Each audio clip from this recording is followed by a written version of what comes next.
today, what I want to kind of break apart for you are the 3 psychological traps that you get stuck in that turn a cheat meal into a cheat day, into a cheat week, into a cheat month, and then we're back to where we started. Okay? So that's what I want to break down today.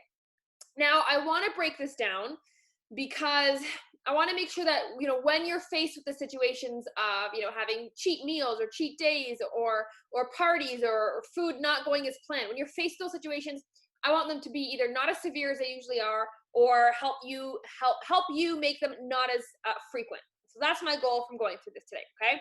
Now, before I go into those 3 traps, I just want to make sure we all know the number 1 rule to cheating, okay? Cheating on your plan. It needs to be planned, okay? Rule number 1 is if you are going to cheat, it must be planned, okay?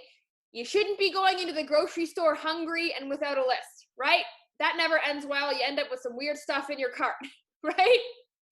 So if you're not going to do that at the grocery store, you don't do that with your cheat meal. So number 1, before I go even deeper into this, the number 1 thing you can do to prevent overindulging, binging, all that horrible stuff is to pre-plan what you're going to be eating, specifically with what you're cheating with, okay? Needs to be planned.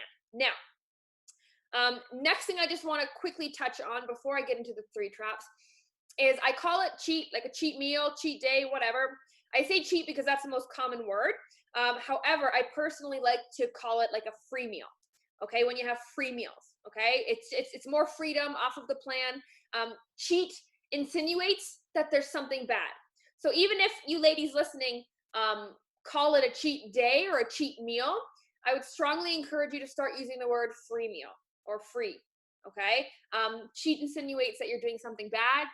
Like we're dirty and we're hiding it, and it's cheating, right? You're doing nothing wrong. I would probably argue the opposite. You have to cheat in order to sustain this long term. Do you get what I'm saying, ladies? So for the purpose of today's call, I'm going to call it cheat because we all know what that means. But from a mental fortitude standpoint, going forward, we should all call it free. Okay? Now, let's dive into the fun stuff. So I said there's 3 psychological traps that take us from enjoying food to going overboard. Okay? I'm going to go through the 3, and then I want you to tell me which one you fall victim to the most. Okay? Number 1 trap is eat everything in front of you because you never know when you're going to get it again. Okay? That's trap number 1. Just go crazy. You can't stop. You can't slow down. You're eating it all in front of you because you never know when you're going to get it again. Okay? That's trap number 1 that happens psychologically. Number 2 is that wasn't satisfying enough. That didn't fill me. It didn't taste as good as I thought. I'm going to keep trying until I'm satisfied with something. Okay? That's number 2 reason and a psychological trap that happens and will cause you to be overeating or keep going after a free meal. Okay? And then number 3 would be, I feel like I'm missing out. I want to reward myself. I deserve this. I don't want to miss out. Things like that. Okay? So those are the 3 ways that we psychologically get ourselves into a trap that make us, and that always happens, the free meal turns into the free day or free week. Okay? Now, hearing those 3 things, ladies, I want you to write in the comments which one resonates with you the most. Which one do you fall victim to? Either, you eat everything in front of you because you never know when you're going to get it again because you're so used to restricting. Number 2, you never feel satisfied, so you keep chasing it. Or number 3, you keep saying, I deserve it. I need a reward. I don't want to miss out. Okay? So there is always one that will resonate with you the most. It's never equal. It's usually always just one that stands out in your mind, and you know what it is. So write it in the comments, okay? Now, I want to kind of break down each one, okay, and talk about why it's happening and how we can go into these cheats and these free meals more prepared, okay, so they don't go as crazy as they normally do. So let's talk about the first trap, right? That let me go crazy. I'm going to eat it all. I can't stop because I don't know when I'm going to get it again, okay? So for this one, and all the ladies listening, take a second and think about your diet history, your health history, your weight loss history. What does it look like? Probably too many things, probably too many ups and downs, probably too many extremes, too many restrictions, too many quick fixes, something along those lines, right? And so for probably a large portion of your life, you've been training yourself to kind of lose weight fast, right? Gonna lose it for a vacation, for a party, for an event. Let me just lose 5 pounds in a day. Like we want these quick results, right? Because for some reason, that's what we go for. And so we jump on these programs that do that, right? And so for argument's sake, let's say you tried like a 4-week challenge, okay? So, week 1, you're feeling awesome, you're feeling strong, you're seeing results. Great, good week 1. Week 2, still strong, still motivated, seeing results.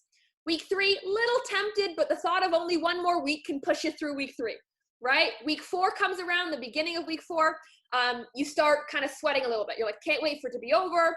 This is what I'm going to eat on my last day. And then you start fantasizing about all the foods you're going to break your program with, right? You've been there before? We start fantasizing our cheat meals, right? And then what ends up happening when that 4 weeks end, boom, what do? We go crazy on that fantasy, right? We go all in because we've been building it up. We've been hyping it up, right?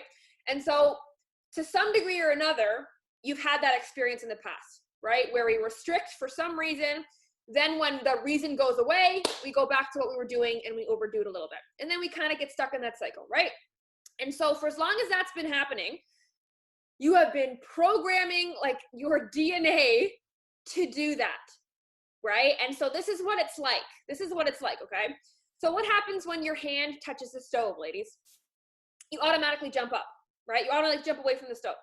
Before your brain can even consciously make a decision to tell you to move your hand, your body moves it away for you, right? Your body does it without you having to think. It's automatically protecting you. Same thing is happening when you suffer from this trap the most. Your body has been programmed to react this way on such a subconscious level that you can't even realize that it's happening until it's too late. You can't even realize your hand was burned until it's away and you look at it and you see a blister. Does that make sense, ladies? And so if you struggle and are trapped in this psychological kind of war game of, I never know when I'm going to get it again, so I'm going to eat it all now, it's because you've been practicing that severe restriction to that almost binge eating pattern to the point where it is subconsciously automatic. Okay, so that's why it is so strong, and that's why it is so hard to fight, because it is now at a subconscious automatic level. You're not even conscious of it sometimes, right?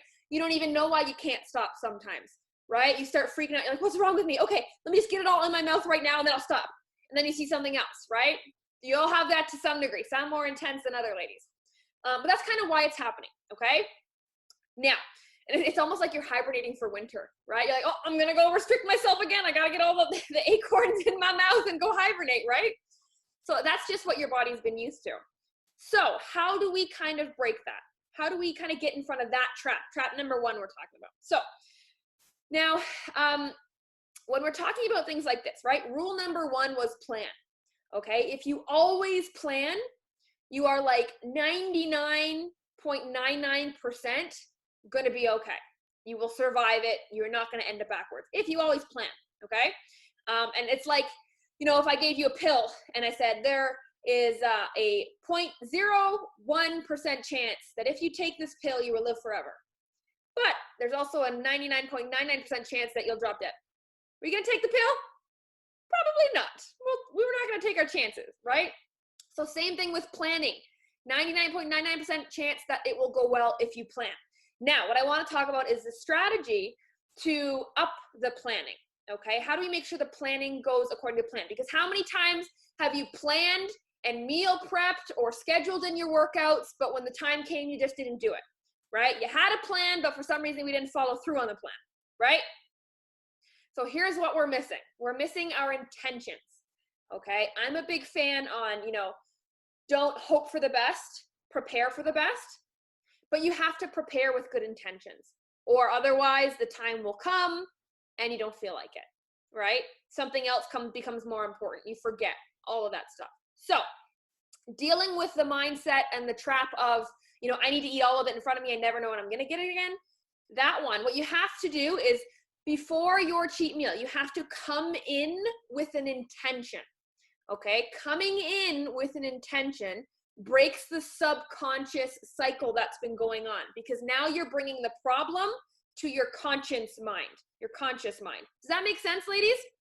So that's the part we're missing, right? We're missing the intention part. Fit queens have a plan. We got the plan pretty much under control. You know what you're going to eat, when you're going to eat, how much you're going to eat, right? We got the plan under control. What we don't have under control, what we forget about are the intentions, right? The intentions determine whether or not we go forward with the plan.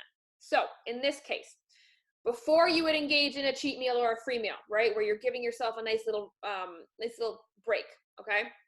Before you engage in that, you say to yourself, okay, I only want more because I know I can't have it, right? I only want more because I know I can't have it, but I can have whatever I want whenever I want. So that statement is not true anymore. The statement that you've been telling yourself for years, that I only want it because I can't have it, I need to eat it now because I don't know when I'm gonna get it again, that's not true anymore. Not with the Fit Queen lifestyle. So you need to say that to yourself beforehand. Consciously bring that thought up in your mind, and then you pair that with your plan. Game over.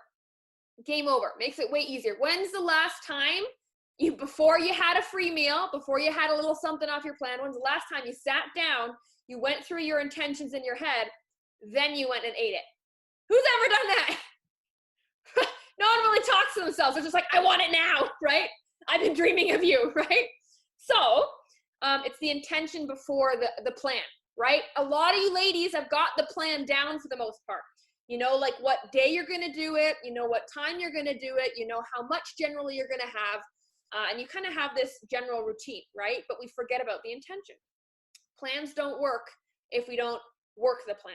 So the intention will help, okay? So if you find that the number one trap, the number one psychological trap for you, if that's the one you suffer from the most, you have, before you indulge, you have to say to yourself, I only want more because I know that I can't have it, but that's not true anymore. I can have what I want. So it's not true anymore. And you start to rewire it just out loud. So now your subconscious has been overridden by your conscious. Easy. And then if you have your plan in place, they perfectly mesh together. That's number one, okay? Now, moving on to psychological trap number two. I'm not satisfied, so I'm just going to keep trying to find more things until I am. Who's in that one? Show of hands. Anybody get that one every now and then? Yeah. So this is what this is like. This is very similar to like an addict behavior, okay? Because we're kind of chasing this high, right? And take an alcoholic, for example. How much alcohol do they need to drink before they get drunk? A lot, right? Why? Because they've built up their tolerance, chasing that high, right? Chasing that feeling. They've built up their tolerance, so now it takes more. Same idea, ladies, when it comes to food. If you suffer from this trap the most, you have to be very careful because you will never be 100% satisfied with everything that you eat, especially if you fantasize about your cheat meals every week.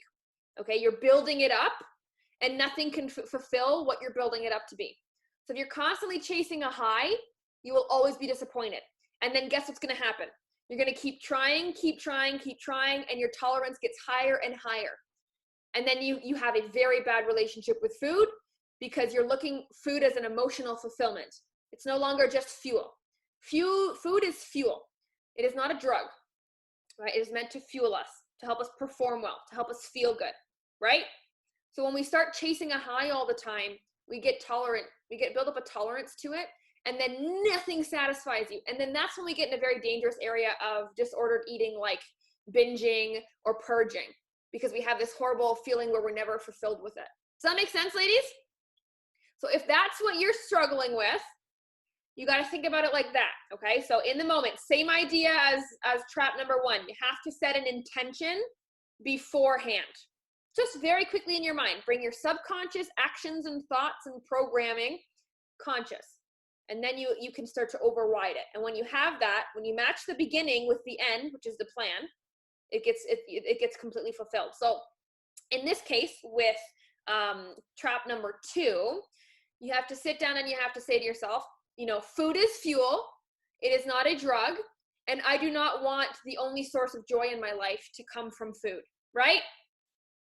I do not want the most exciting moment of my day to be eating a meal. That's not the life that I want, right? Because guess what? Every time you eat, your body is satisfied. It's your mind that's telling you you're not satisfied, right, ladies? It's your mind that's telling you. It's not your body. It's your mind telling you you're not satisfied. So write your intentions. So it's food is fuel, right? I'm not going to chase a high because my life has more meaning than that, than finding the joy from food, right? And then you talk yourself through that, and it brings the logical thinking into it when you're in a highly emotional state, right? We're in a highly emotional state. Right before we take our first bite, it releases all the endorphins, either what you expected or less than you expected, and then it's game over, right? Because then we go right into our primitive emotional thinking, and the logical thinking goes out the window, right? You ever been eating something and someone says, "You sure you should be eating that?" You don't want to hear that. Oh no, like, don't you dare tell me, right? We're like fully in an emotional state. Don't you dare tell me what to eat, right? So you have to make sure that you're consciously prepared before you go into that state, because then there's no turning back, right? That's why a lot of the times, if it's happening, it's going to happen, right? If it's happened, it's going to keep happening. You can't stop it when it's already going. You can stop it beforehand, or you can reevaluate after. But if it's happening, there's almost like zero stopping for the most part, right, ladies? You've all been there. So that's what you need to say. And then, of course, it's not my body is satisfied, my mind is not. How can I go satisfy my mind instead of getting a really quick buzz? So how can I satisfy my mind? Go do a Sudoku. Go watch a freaking documentary. Go have a nice conversation. Call a relative. Do a dance. Satisfy your mind. Food does not satisfy your mind. Say that before. Food is not going to satisfy what I'm looking for right now. It is going to fuel me, and it's going to taste a little bit better today. That's it, okay? So that's your second trap. Same format, intention, right? Before you fall through in the plan, just different intentions, okay? And then number 3, I feel like I'm missing out. I feel like I deserve this, right? I had a good week, I'm gonna reward myself, right? Because for so long, really for our entire life, food is a reward system, right? I did good. It's my birthday. Yay me for living another year, being healthy and fit. I'm gonna go have a piece of birthday cake. I don't know who thought that one up, but we're in too deep now as a society to redo that one. Celebrating life, here's a piece of cake instead of an apple for some reason, right? Like it just, food is always, is always brought up around emotional states. So we have a strong emotional connection to it, and it makes us feel good, so we think it's a reward, right? And then when we don't get it, we feel like we're missing out, right? That's when you start telling yourself, do I really want to do this? Is it really worth it if I'm missing out on things like this, right? Like I'm missing out, having popcorn on movie night with the family, right? Things like that. Are you really though? Like, is the food is the popcorn what makes the night fun, or is it the company, right?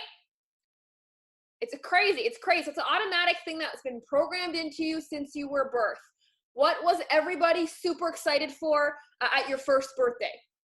They all wanted to see your eyes when you ate the first piece of sugar, right? From your first birthday, you were programmed. That's a long time, right? So this is a very normal, I'll call it a phenomenon. Very normal, very predictable. In this case, right, we need to set our intention. And the intention for this one is this, right? We're coming from a place of, I don't want to miss out and I deserve X, right? Well, what I really deserve is to give myself self-respect, right? And what is the highest form of self-respect possible? Eating properly and exercising, right?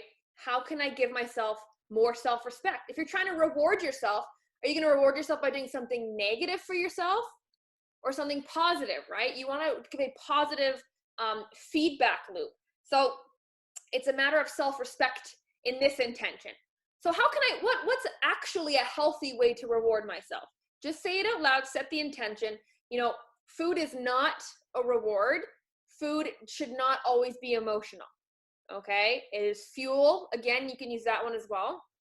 But mostly you want to say, what's the highest form of self-respect for me in this time, right? Because overindulging is disrespectful. It's disrespectful to your body. You're hurting your body, right? So that's something that you have to set the intention for again. And then when you partner with a plan, easy peasy. Like, it makes it so much easier, right? We forget, right? Usually people who haven't joined Fit Queen yet have really good intentions, right? I'm going to be strong. I deserve to feel good about myself. I'm going to do well this weekend. They have good intentions, right? But they don't have a plan. And then usually when people join Fit Queen, they finally now have a plan. They're so obsessed with it, they work the plan, and then we forget about the intention side, right? So if we combine them both together, it just makes things way easier, okay? Your plan will cover your ass about 60%. 60% success will come from a plan, okay? Being prepared, having some outline. Whereas 40% of your success will come from your intention. It's a big percentage, right? And together they complete that 100%, so you are more prepared and more conscious of how you're feeling as you're eating, okay? You eat your meal with intention, and then it becomes not so scary, not so overwhelming, and not so disappointing, right? Another good intention you can say is, what do I want from this meal? Or what do I want from this snack, right? What do I want from it? Do I want the taste? Do I want the company? What is it? And then say, you know, how do I want to feel about how I acted tomorrow, right? How do I want to look back on today, right? Because how many of you have been in a situation where you were really tempted, but for some magical reason the gods blessed you and you didn't give in, right? And then you either went to bed or you woke up the next morning and you're like, I'm a champion. I feel good. I look like I lost 10 pounds overnight. You're like checking out your stomach. You're like, do I have abs yet? Right? You've all been there. It makes you feel so good. That is the reason you would have a free meal. Because you want to feel good about how you handled it the next day. That should be the reason.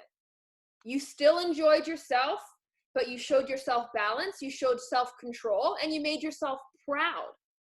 And you feel so good about it. That should be one of your intentions going into it. How can I feel so good about this?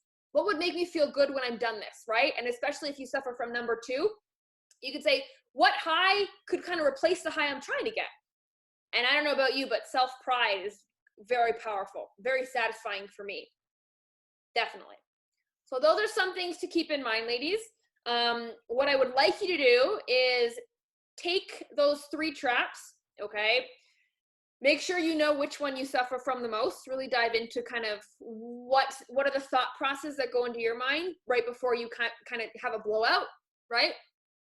Find which one is yours, and then write out your intentions, okay? Quickly jot down like 2 or 3 sentences that you would want to say to yourself based on the trap that you find yourself in, one of the 3.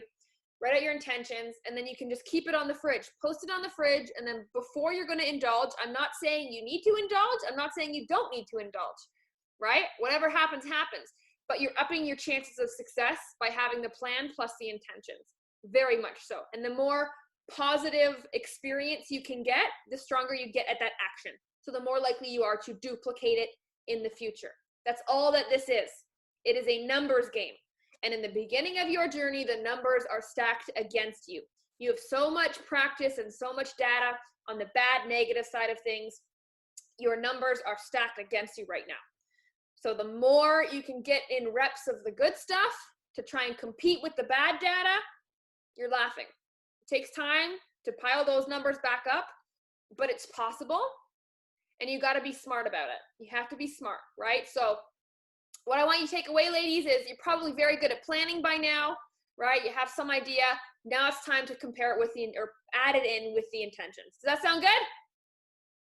Cool. Okay. Very quickly, ladies, I want you to write your takeaway from now, or from this call. So write your takeaway in the comments, or you can write your intentions. So go ahead and write your intentions in the comments if you want to, or just simply your takeaway, or, you know, did you realize, oh, hey, I'm actually thinking like this, right? Or I'm actually thinking like this. So something like stress eating. That's a good question, one of the ladies just asked. So stress eating usually would fall under trap number 3. Trap number 3, okay? Or 2, depending on how you follow through with the stress eating. But I would say number 3, it's because you're saying, I deserve this, right? I'm stressed, so this is what's gonna make me feel better, right? I'm stressed, I deserve it, right? Who gets home from a long day of work and sometimes they'll say, you know what, I'm going to do my workout tomorrow. I deserve to sleep in, right? All right, I'm just going to sleep in instead. You might not say the words I deserve, but that's why you're doing it, because you've convinced yourself that you deserve this because you're feeling this way. Same with emotional eating, right? I want the ice cream because I'm sad, because I deserve to feel better, right? You may not say that in your head, but that's kind of what it's insinuating, right? So really cool, ladies. Everybody off of this call should be immediately writing your intentions, okay? Post them on your fridge. It'll take 2 seconds, no excuses. And now you have an extra piece of ammo, extra tool in your toolbox to make sure you stay strong, you keep going in the right direction, and you make yourself more proud. And you get more numbers on the good side of things, okay? Bad numbers will be there, but as long as you're getting more good numbers in every little area, that is what counts. That is what shows up, okay? One of my favorite quotes, oh my gosh, I haven't said it so long, I'm gonna butcher it. One of my favorite quotes is, people overestimate what they can get done in a year and underestimate what they can get done in 10 years, right? It's all about get rich quick, lose weight quick, and then we don't get there and we're disappointed. Play the 10-year game. Who's gonna be around in 10 years? Not many people, not many people. Who's gonna have kept the weight off after a year? Maybe. 2 years, maybe. 10 years. Are you playing the 10-year game? I'm playing the 10-year game.